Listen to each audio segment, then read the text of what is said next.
Hello welcome back to Learnino. നമ്മളിന്ന് discuss ചെയ്യാൻ പോകുന്നത് KTU BTech 2024 scheme group A discrete mathematics module 2 nested quantifiers എന്ന് പറഞ്ഞ ടോപ്പിക്കാണ്. അപ്പോൾ കഴിഞ്ഞ ക്ലാസ്സിൽ നമ്മൾ പ്രെഡിക്കേറ്റ്സ് എന്താണ്, ക്വാണ്ടിഫയേഴ്സ് എന്താണ്, പിന്നെ 2 ടൈപ്പ് ക്വാണ്ടിഫയേഴ്സ് നമ്മൾ പഠിച്ചിട്ടുണ്ട്. ഒരുപാടെണ്ണം ഉണ്ട്, പക്ഷേ നമ്മൾ 2 പഠിച്ചത്, ഒന്ന് യൂണിവേഴ്സൽ ക്വാണ്ടിഫയറും പിന്നെ എക്സിസ്റ്റൻഷ്യൽ ക്വാണ്ടിഫയറും. അപ്പോൾ എന്താ നെസ്റ്റഡ് ക്വാണ്ടിഫയേഴ്സ് എന്ന് പറഞ്ഞാൽ, ഒന്നിൽ കൂടുതൽ ക്വാണ്ടിഫയേഴ്സ് നമ്മുടെ സ്റ്റേറ്റ്മെൻറ്റിൽ വരികയാണെങ്കിൽ അതിനെയാണ് നമ്മൾ യൂസ് ചെയ്യുകയാണെങ്കിൽ അതിനെ നമ്മൾ പറയുക, നെസ്റ്റഡ് ക്വാണ്ടിഫയേഴ്സ് എന്ന് പറയാം. Okay, nested quantifiers. അപ്പോൾ നമുക്ക് 2 എക്സാമ്പിൾസ് നോക്കാം. ആദ്യത്തെ എക്സാമ്പിളിൽ for all x for all y x plus y is equal to y plus x. Okay, അപ്പോൾ ഇതെന്താണ്, നമുക്ക് ഇതൊന്ന് ട്രാൻസ്ലേറ്റ് ചെയ്യുകയാണെങ്കിൽ, നമുക്ക് കുറച്ച് വേർഡ്സിൽ എഴുതുകയാണെങ്കിൽ എങ്ങനെ എഴുതാം? X plus y is equal to y plus x for all x and y, for all real numbers x and y. അപ്പോൾ ഇത് നമ്മുടെ കമ്മ്യൂട്ടേറ്റീവ് ലോ ആണ് അല്ലേ, commutative law for addition of real numbers. അപ്പോൾ ഇതിൻ്റെ ട്രൂത്ത് വാല്യൂ എന്തായിരിക്കും?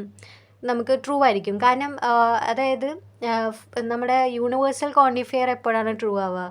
എല്ലാത്തിനും true ആയാൽ മാത്രമേ ട്രൂ ആവുള്ളൂ. ഓക്കെ, ഒരു പെയറിന് ട്രൂ അല്ലെങ്കിൽ നമുക്ക് എന്താവും? ഫോൾസ് ആവും.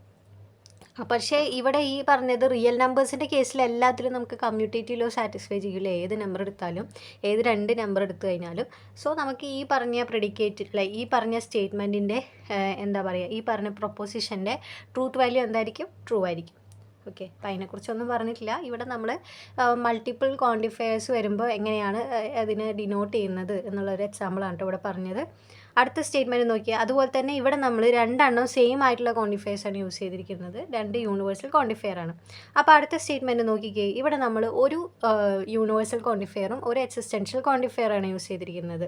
Four all x there exist y x plus y is equal to 0. അപ്പോൾ നമ്മളിത് വേർഡ്സിലൊന്ന് മാറ്റുകയാണെങ്കിൽ എങ്ങനെ വരിക? For every real number x and y, അങ്ങനെ പറഞ്ഞാലും മതി, അല്ലെങ്കിൽ for every real number x for every real number x there exists a real number y such that x plus y is equal to 0 അല്ലേ. അവിടെ നമുക്ക് അവിടെ existential quantifier ആണ് പൈൻ്റെ കേസിൽ നമ്മൾ യൂസ് ചെയ്തിരിക്കുന്നത്.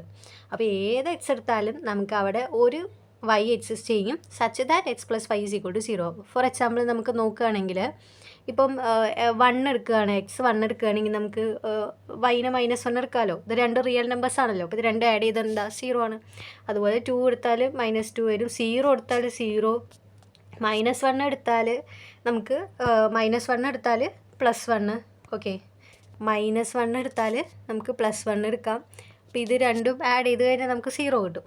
ഓക്കെ, അപ്പോൾ ഇത് എല്ലാ പെയറിനും നമുക്ക് അങ്ങനെ എന്താ പറയുക, ഇത് ഈ പറഞ്ഞ കേസിൽ ഈ പറഞ്ഞ പ്രൊപ്പോസിഷൻ ട്രൂ ആണോ ഫാൾസ് ആണോ എന്നുള്ളത് നമ്മൾ ലാസ്റ്റ് പറയും കേട്ടോ. ഇങ്ങനെ വരുന്ന കേസിൽ എപ്പോഴാണ് ഇത് ട്രൂ ആവുക, എപ്പോഴാണ് ഫോൾസ് ആവുക എന്നുള്ളത്. തൽക്കാലം ഇവിടെ നമ്മളൊരു എക്സാമ്പിൾ മാത്രമാണ് ഉദ്ദേശിച്ചിട്ടുള്ളൂ. ഇനി അടുത്തൊരു സ്റ്റേറ്റ്മെൻറ്റ് 3 ക്വാണ്ടിഫയേഴ്സ് യൂസ് ചെയ്തിരിക്കുന്ന ഒരു സ്റ്റേറ്റ്മെൻറ്റാണ്. For all x for all y for all z x plus y plus z equal to x plus y plus z. ഇത് നമ്മുടെ associative law for addition of real numbers ആണ്. അപ്പോൾ ഇവിടെ എല്ലാം യൂണിവേഴ്സൽ ക്വാണ്ടിഫയർ ആയതുകൊണ്ട് നമുക്ക് പറയാം ഇത് എല്ലാ പെയർസിനും ട്രൂ ആയാൽ മാത്രമേ ട്രൂ ആവുള്ളൂ. ഇപ്പോൾ ഈ 3 നമ്പർ ഇത് റിയൽ നമ്പേഴ്സ് ആയതുകൊണ്ട് എല്ലാ നമ്പേഴ്സും അവിടെ എന്താണ്, നമ്മുടെ അസോസിയേറ്റീവ് ലോ സാറ്റിസ്ഫൈ ചെയ്യും. അപ്പോൾ ഈ ഒരു പ്രൊപ്പോസിഷൻ്റെ ട്രൂത്ത് വാല്യൂ ഇവിടെ ട്രൂ ആയിരിക്കും. അപ്പോൾ അതിനെക്കുറിച്ച് പറയുന്നില്ല, എന്നാലും പറഞ്ഞു തന്നുള്ളൂ. അടുത്ത എക്സാമ്പിൾ എന്ന് പറയുന്നത്, നമുക്കിവിടെ ഒരു സ്റ്റേറ്റ്മെൻറ്റ് തന്നിട്ടുണ്ട്. ഇത് നമ്മൾ വേർഡ്സിലേക്ക് ട്രാൻസ്ലേറ്റ് ചെയ്യണം. ഡൊമൈന് റിയൽ നമ്പേഴ്സാണ് തന്നിട്ടുണ്ട്. അപ്പോൾ ഇവിടെ എന്താണ്? For all x for all y x greater than 0 and y less than 0 implies x y less than 0. അപ്പോൾ നമ്മളിവിടെ കണ്ടീഷണൽ സ്റ്റേറ്റ്മെൻ്റ് ആണ് യൂസ് ചെയ്തിരിക്കുന്നത് അല്ലേ, ഇഫ് ദെൻ എന്ന് പറഞ്ഞത്. ഓക്കെ, അപ്പോൾ നമുക്കിതിനെ എങ്ങനെ മാറ്റി എഴുതാം? For every real number x and for every real number y if x greater than 0 and y greater than 0 then xy less than 0. അതായത് ഇതൊന്നും കൂടി മാറ്റി എഴുതുകയാണെങ്കിൽ നമുക്ക് എങ്ങനെ പറയാം? For real numbers x y if x is positive and y is negative then x y is negative. അല്ലെങ്കിൽ എങ്ങനെ എഴുതാം? The product of a positive real number and a negative real number is always a negative real number. Okay, അപ്പോൾ ഇനി നമുക്ക് അടുത്തത് order of ക്വാണ്ടിഫയേഴ്സ് നോക്കാം. അപ്പോൾ ഇവിടെ നമുക്ക് ഒരേ യൂണിവേഴ്സൽ ക്വാണ്ടിഫയേഴ്സ് അല്ല ഒരേപോലത്തെ ക്വാണ്ടിഫയേഴ്സ് നമ്മൾ സ്റ്റേറ്റ്മെൻറ്റിൽ വരുമ്പോൾ നമുക്ക് അത് മാറ്റിയാലും അതിൻ്റെ ഓർഡർ നമ്മൾ മാറ്റിയാലും വലിയ നമ്മൾ ഇതിൻ്റെ ട്രൂത്ത് വാല്യൂവിനൊന്നും ബാധിക്കുന്നില്ല. പക്ഷേ ഇവിടെ ഈ പറഞ്ഞ വേറെ മിക്സഡായിട്ട് വരുന്ന സമയത്ത് വേറെ 2 ക്വാണ്ടിഫയേഴ്സ് യൂസ് ചെയ്യുന്ന സമയത്ത് ട്രൂത്ത് വാല്യൂസ് മാറ്റം വരും. അപ്പോൾ നമ്മളത് അടുത്ത സ്ലൈഡിൽ പറയും. അപ്പോൾ അതിൽ ആദ്യത്തെ ഒരു എക്സാമ്പിൾ നോക്കാം. അതായത് രണ്ടും ഒരേപോലത്തെ ക്വാണ്ടിഫയേഴ്സ് യൂസ് ചെയ്യുന്ന സമയത്ത് എന്താ പറയുക, അവർ ക്വാണ്ടിഫയേഴ്സ് തമ്മിൽ നമുക്ക് ചേഞ്ച് ചെയ്താലും പ്രശ്നമൊന്നുമില്ല. ഓക്കെ, അവരുടെ ഓർഡർ ചേഞ്ച് ചെയ്താലും പ്രശ്നമില്ല എന്നാണ് ഈ ഒരു എക്സാമ്പിളിൽ നമ്മൾ മനസ്സിലാക്കാൻ പോകുന്നത്. അപ്പോൾ ഇതിൻ്റെ ഈ സ്റ്റേറ്റ്മെൻറ്റ് എന്ന് പറയുന്നത് x+y = y+x ആണ്. അപ്പോൾ ഇതിൻ്റെ ട്രൂത്ത് വാല്യൂസ് ഒന്ന് കണ്ടുപിടിക്കാൻ ഇവിടെ 2 ക്വസ്റ്റ്യൻ തന്നിട്ടുണ്ട്. 2 ട്രൂത്ത് വാല്യൂ കണ്ടുപിടിക്കണം. for all x for all y p(x, y) ആണ്. അതുപോലെ for all y for all x p(x, y) ആണ്. ഇവരുടെ റിയൽ നമ്പേഴ്സാണ് ഡൊമൈൻ വരുന്നത്. അപ്പോൾ ആദ്യത്തെ നോക്കുകയാണെങ്കിൽ for all x for all y p(x, y) എന്ന് ഡിനോട്ട് ചെയ്യുന്ന പ്രൊപ്പോസിഷൻ എന്താണ്? for all real number x for all real numbers y x+y = y+x. നേരത്തെ ഞാൻ പറഞ്ഞിട്ടുണ്ടായിരുന്നു, റിയൽ നമ്പേഴ്സിൻ്റെ കേസിൽ നമുക്ക് കമ്മ്യൂട്ടേറ്റീവ് ലോ എല്ലാ പെയർ ഓഫ് നമ്മൾ ഏത് 2 റിയൽ നമ്പേഴ്സ് എടുത്താലും കമ്മ്യൂട്ടേറ്റീവ് ലോ സാറ്റിസ്ഫൈ ചെയ്യൂലേ. അപ്പോൾ ഈ പറഞ്ഞ p(x, y) എന്താണ്, അതിൻ്റെ വാല്യൂ എന്തായിരിക്കും? ട്രൂ ആയിരിക്കും അല്ലേ? കാരണം ഒരു പെയറിന് ഇത് തെറ്റാണെന്ന് വിചാരിച്ചു കഴിഞ്ഞാൽ ഒരു പെയറിന് നമുക്ക് അങ്ങനെ ഒരു കൗണ്ടർ എക്സാമ്പിൾ അല്ലേ നമ്മൾ പഠിച്ചിട്ടുണ്ടായിരുന്നു.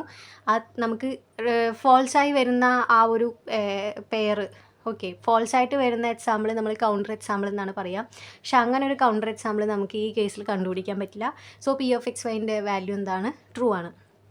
ഇനി അടുത്തത് ഇതിനെ നമ്മൾ തിരിച്ചിട്ട്, അതായത് for all y for all p(x, y) അത് പറയുമ്പോൾ ഇതിന് നമ്മൾ വേർഡ്സിൽ മാറ്റി എങ്ങനെ വരിക? for all real numbers y for all real numbers x x+y = y+x. അപ്പോൾ ഇതിലും ഒരേ മീനിങ് തന്നെയാണ് ഉള്ളത്. അപ്പോൾ ഇവിടെയാണെങ്കിലും നമുക്ക് എന്താണ് ഇതിൻ്റെ വാല്യൂ എന്താണ്? ട്രൂത്ത് വാല്യൂ സെയിം ആണ്. അപ്പോൾ നമുക്ക് ഈ ഒരു എക്സാമ്പിൾ എന്താ ഇല്ലസ്ട്രേറ്റ് ചെയ്യുന്നത്? അതായത് nested universal quantifiers. Okay, nested universal ക്വാണ്ടിഫയേഴ്സിൻ്റെ ഓർഡർ നമുക്ക് സ്റ്റേറ്റ്മെൻറ്റിൽ എന്ത് ചെയ്യാം? Order of the nested universal quantifier in a statement without other quantifiers can be changed without changing the meaning of the quantified statement. Okay, അതായത് നമുക്ക് nested universal ക്വാണ്ടിഫയേഴ്സിൻ്റെ order നമുക്ക് എന്ത് ചെയ്യാൻ പറ്റും? ചേഞ്ച് ചെയ്യാൻ പറ്റും. വേറെ ക്വാണ്ടിഫയേഴ്സ് ഒന്നുമില്ല, സെയിം അതേ തന്നെയാണെങ്കിൽ നമുക്ക് അവരുടെ ഓർഡർ ചേഞ്ച് ചെയ്യാൻ പറ്റും. ഓക്കെ, അതാണ് ഈ എക്സാമ്പിൾ പറഞ്ഞത്. ഇനി നമുക്ക് അടുത്ത സ്ലൈഡിലോട്ട് പോകാം. അതിലാണ് നമുക്ക് മിക്സഡായിട്ട് വരുമ്പോൾ എപ്പോഴാണ് ട്രൂ ആവുക, എപ്പോഴാണ് ഫോൾസ് ആവുക, കാര്യങ്ങളൊക്കെ പറയുന്നത്. അപ്പോൾ ഇത് ആദ്യത്തെ നോക്കാം. for all x for all y p(x, y) for all y for all x p(x, y) ഇതെപ്പോഴാണ് ട്രൂ ആവുക? എല്ലാ പെയറിനും ട്രൂ ആയാൽ മാത്രമാണ് ഈ സ്റ്റേറ്റ്മെൻറ്റ് അല്ലെങ്കിൽ ഈ പ്രൊപ്പോസിഷൻ്റെ ട്രൂത്ത് വാല്യൂ എന്താവുക? ട്രൂ ആവുള്ളൂ. ഇതെപ്പോഴാണ് അപ്പോൾ ഫോൾസ് ആവുക? അവിടെ ഒരു പെയർ എക്സിസ്റ്റ് ചെയ്യുന്നുണ്ടെങ്കിൽ, ഒരു പെയർ XYക്ക് ഈ പറഞ്ഞ p(x, y) ഫോൾസ് ആണെങ്കിൽ ഈ പറഞ്ഞ പ്രൊപ്പോസിഷൻ അതെന്തായിരിക്കും? മൊത്തത്തിൽ അതിൻ്റെ ട്രൂത്ത് വാല്യൂ എന്താവും? ഫോൾസ് ആവും. for every x there exists y p(x, y). അപ്പോൾ ഇതിൻ്റെ കേസിൽ എപ്പോഴാണ് ട്രൂ ആവാൻ നോക്കാം. നമുക്ക് എല്ലാ എക്സിനും ഒരു y എക്സിസ്റ്റ് ചെയ്യുന്നുണ്ടെങ്കിൽ, അതായത് p(x, y) ട്രൂ ആവുന്ന രീതിയിൽ ഒരു y എക്സിസ്റ്റ് ചെയ്യുന്നുണ്ടെങ്കിൽ ഈ പറഞ്ഞതിൻ്റെ വാല്യൂ എന്തായിരിക്കും? ട്രൂ ആയിരിക്കും. ഈ പറഞ്ഞ പ്രൊപ്പോസിഷൻ്റെ വാല്യൂ ട്രൂ ആയിരിക്കും. അപ്പോൾ ഇതെപ്പോഴാണ് ഫോൾസ് ആവുക? നമുക്ക് ഇവിടെ പറഞ്ഞത് for every x എന്നാണ് പറഞ്ഞത് അല്ലേ. അപ്പോൾ ഒരു എക്സിന് ഇത് ഫോൾസ് ആയ രീതിയിൽ കിട്ടിയാൽ മതി അല്ലേ. there is an x such that p(x, y) is false for every y. Okay, അങ്ങനെ ഒരു എക്സ് കിട്ടിക്കഴിഞ്ഞാൽ എന്താവും? ഈ പറഞ്ഞ സ്റ്റേറ്റ്മെൻറ്റിൻ്റെ അല്ലെങ്കിൽ ഈ പറഞ്ഞ പ്രൊപ്പോസിഷൻ്റെ വാല്യൂ എന്തായിരിക്കും? ഫോൾസ് ആയിരിക്കും. ഇനി അടുത്തത് there exists x and for all y p(x, y). അപ്പോൾ അവിടെ പറയുന്നത് ഇതെപ്പോഴാണ് ട്രൂ ആവുക? ഒരു എക്സ് നമുക്ക് എക്സിസ്റ്റ് ചെയ്താൽ മതി, for which p(x, y) is true for every y. അതായത് അറ്റ്ലീസ്റ്റ് ഒരു എക്സ് മതി, ബാക്കി ഏതൊരു വൈക്കും ഒരു എക്സ് നമുക്ക് അവിടെ എക്സിസ്റ്റ് ചെയ്തിട്ടുണ്ടെങ്കിൽ ഇതെന്തായിരിക്കും? ട്രൂ ആയിരിക്കും. പക്ഷേ ഇതെപ്പോഴാണ് ഫോൾസ് ആവുക? നമുക്ക് അങ്ങനെ ഒരു എക്സും വൈയും for every x there is a y for which p(x, y) is false. Okay, എല്ലാ എക്സിനും നമുക്ക്, അതായത് ഇവിടെ വന്നത് അറ്റ്ലീസ്റ്റ് 1 എന്നാണ് പറഞ്ഞത്, അറ്റ്ലീസ്റ്റ് ഒരു എക്സ് എക്സിസ്റ്റ് ചെയ്യണമെന്നാണ് പറഞ്ഞത്. പക്ഷേ നമുക്ക് അങ്ങനെ ആ ഒരു എക്സ് പോലും നമുക്ക് കണ്ടുപിടിക്കാൻ പറ്റാണ്ടായി കഴിഞ്ഞാൽ, അതാണ് ഇവിടെ എഴുതിയിരിക്കുന്നത്, for every x there is a y for which P of X Y is false. അതായത് എല്ലാ എക്സിനും നമ്മുടെ പി ഓഫ് എക്സ് വൈൻ്റെ വാല്യൂ എന്താണ്, ഫോൾസാണ് വരുന്നത്. അപ്പോൾ ആ കേസിലാണ് ഈ പറഞ്ഞ പ്രൊപ്പോസിഷൻ്റെ വാല്യൂ ഫോൾസ് ആവുള്ളൂ. ഇനി അടുത്തത് there exist X there exist Y P of X Y, there exist Y there exist X P of X Y. അപ്പോൾ ഈ ഒരു ഇതെന്ന് പറഞ്ഞാൽ ഇത് ട്രൂ ആവുക എപ്പോഴാണ്, ഒരു പെയർ എക്സിസ്റ്റ് ചെയ്ത് കഴിഞ്ഞാൽ, ഒരു പെയർ എക്സ് വൈ എക്സിസ്റ്റ് ചെയ്യാണ് for which P of X Y is true ആണെങ്കിൽ അറ്റ്ലീസ്റ്റ് ഒരാളെങ്കിലും എക്സിസ്റ്റ് ചെയ്താൽ മതി. അങ്ങനെ എക്സിസ്റ്റ് ചെയ്യുകയാണെങ്കിൽ ഇതിൻ്റെ ട്രൂത്ത് വാല്യൂ എന്തായിരിക്കും, ട്രൂ ആയി, ഇതിൻ്റെ ട്രൂത്ത് വാല്യൂ ട്രൂ ആയിരിക്കും.